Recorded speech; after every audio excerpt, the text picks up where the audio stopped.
नमस्कार। इस वीडियो में हम करने जा रहे हैं वॉल एक्सरसाइज। वॉल के सहारे कोई भी एक्सरसाइज करना थोड़ा इजी हो जाता है और सीनियर सिटीजन के लिए तो वैसे ही बहुत ही फायदेमंद। तो दीवार का सहारा लीजिए, थोड़ा सा दूर रहिए दीवार से 1-2 फुट और फिर अब देखिए इस तरीके से पुशअप लगाने शुरू करें। पुशअप लगाने से आपके कंधे मजबूत हो रहे हैं। जब आप आगे की जाते हो आप तो ऊपर का जो पोर्शन है वो और स्ट्रांग होता है। अब देखिए आप हाथ ऊपर ले जाएं आप इस तरीके से और फिर वापसी डाउन, अपवर्ड एंड डाउनवर्ड इस तरीके से करते जाएं। देखिए शोल्डर, फ्रोजन शोल्डर तो इसी से ठीक होते हैं। डॉक्टर स्पेशली ये वाला बताते हैं, अगर आपके फ्रोजन शोल्डर हो तो इस एक्सरसाइज करने की वो सलाह देते हैं। तो ये एक्सरसाइज करिए, इससे आपकी मांसपेशियां, आपकी पीठ, आपकी जो शोल्डर है, इसकी जो मांसपेशियां वो मजबूत होगी। करते जाएं और अब देखिए बैकवर्ड एंड फॉरवर्ड, लेग्स को आगे पीछे लेकर जाएं। अब देखिए लेग्स की एक्सरसाइज हो रही है, थाइस की जॉइंट्स की एक्सरसाइज हो रही है। गतिशीलता बढ़ेगी, इससे आपके शरीर का जो पोस्चर है उसमें सुधार होता है। ब्लड सर्कुलेशन तो हो ही रहा है। तो आप ये पहले एक लेग से करें, पूरे देखिए ऊपर तक इसका असर पड़ता है जब आप इस तरीके से लेग को आगे पीछे करते हैं। ऐसे आपने दूसरी लेग से करना और अब साइड से साइड कीजिए। जो साइड का फैट होता है, जो कमर का फैट होता है, वो इससे पिघलना शुरू हो जाता है, कम होना शुरू हो जाता है। टायर जो बने होते हैं उससे आपको निदान मिलता है। दीवार का सहारा लें और करते जाएं। You feel comfortable to do all this exercise with the help of the wall. अब दूसरी तरफ से भी इस तरीके से करें। आपका जो फैट है कमर का वो कम हो रहा है, कमर की शेप निकल कर आती है।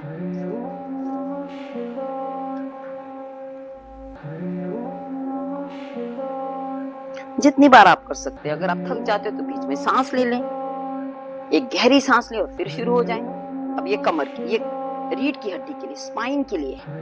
ये आगे लेकर जाना है, अपवर्ड, डाउनवर्ड, अपवर्ड। जैसे हम मर्जरी करते हैं ऐसे खड़े होकर आप मर्जरी आसन कर रहे हैं, समझ लीजिए। ऊपर और डाउन और फिर कंधे अप, और जब आप सिर ऊपर लेकर जाओगे तो कंधे डाउन। करते जाएं। इस प्रक्रिया को भी आप 10-12 बार करें।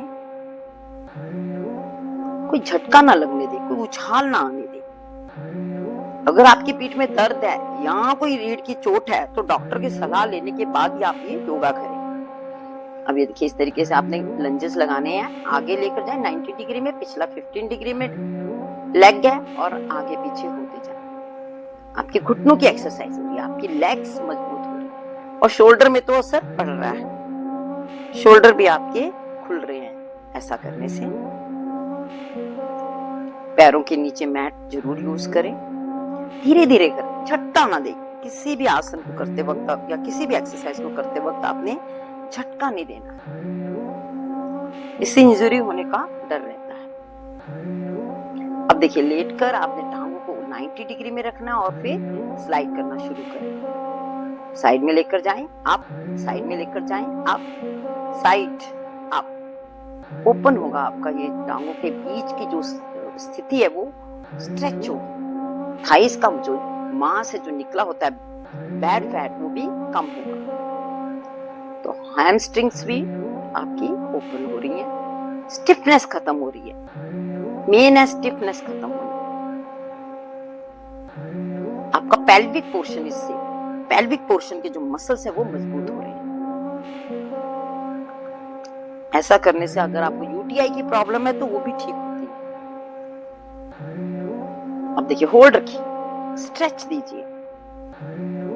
अब दोनों टांगों को पकड़कर खोलिए, बंद कीजिए। अब ये देखिए ये पेट के लिए है एक्सरसाइज। हाथ पीछे ले जाकर टांगों को 90 डिग्री में रखकर टोज को टच करने की कोशिश करना। Touch the toes with the help of hands, try to touch.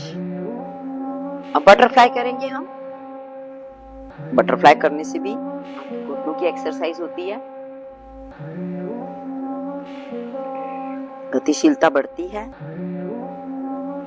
Thighs के जॉइंट्स खुलते हैं, ब्लड सर्कुलेशन हो रहा है, फ्लेक्सिबिलिटी बढ़ती है।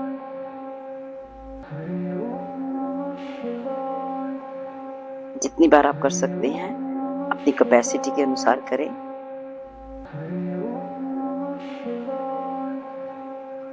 अब आपने, अगर आप इसे कर सकते तो ही करें, अदरवाइज अवॉइड करें। अगर आपको किसी भी प्रकार की कोई चोट है, ये हैंड स्टैंड है। हैंड स्टैंड जो कि रीढ़ की हड्डी में लचक लाता है, आपकी गतिशीलता को बढ़ाता है, पीठ और कोर की मांसपेशियों को मजबूत करता है, शरीर की मुद्रा में सुधार लाता है। ये है हैंड स्टैंड, जो कि सारा ब्लड आपका सिर की तरफ जाता है, आपके ब्रेन के लिए बहुत फायदेमंद। अगर आपके बाल झड़ रहे हैं, आप शीर्षासन करिए, हैंड स्टैंड करिए, आपको बहुत फायदा मिलेगा।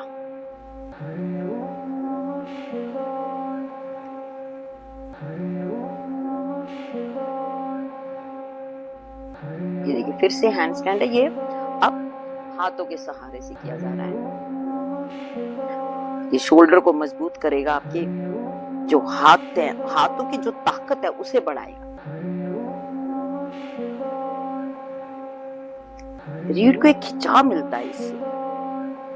जबरदस्ती आप कोई भी एक्सरसाइज मत करें। अब जो मैंने खड़े होकर किए थे वही हम दोहराएंगे सीटिंग में। जस्ट ये देखिए, जस्ट आपने क्या करना है, पुशअप लगाने।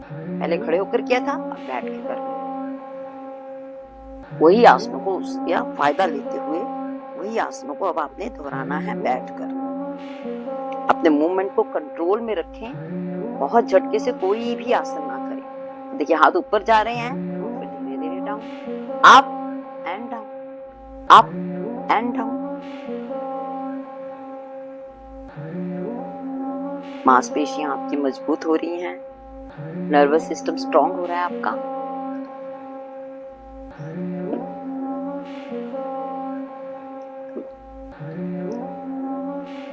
ये मर्जरी, अब आपने बैठकर मर्जरी आसन करना है। मर्जरी से आपके कमर की में लचकता आती है, relaxation.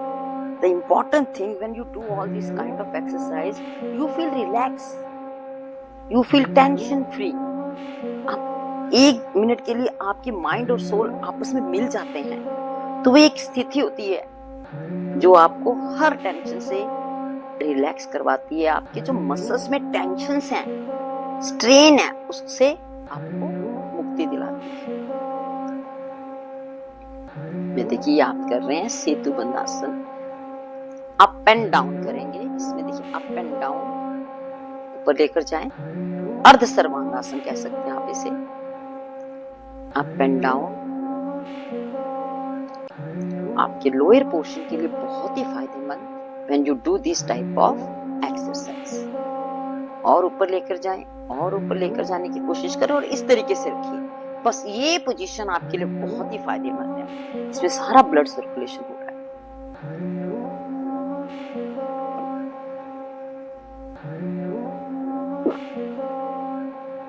Up and down, up and down. आपके रीढ़ की हड्डी के लिए, आपके थाइस के जॉइंट्स, थाइस के फैट्स को कम करने के लिए, आपके बटेक्स के लिए बहुत ही फायदेमंद। Blood circulation, flexibility, movements, mobility आपकी बढ़ती है।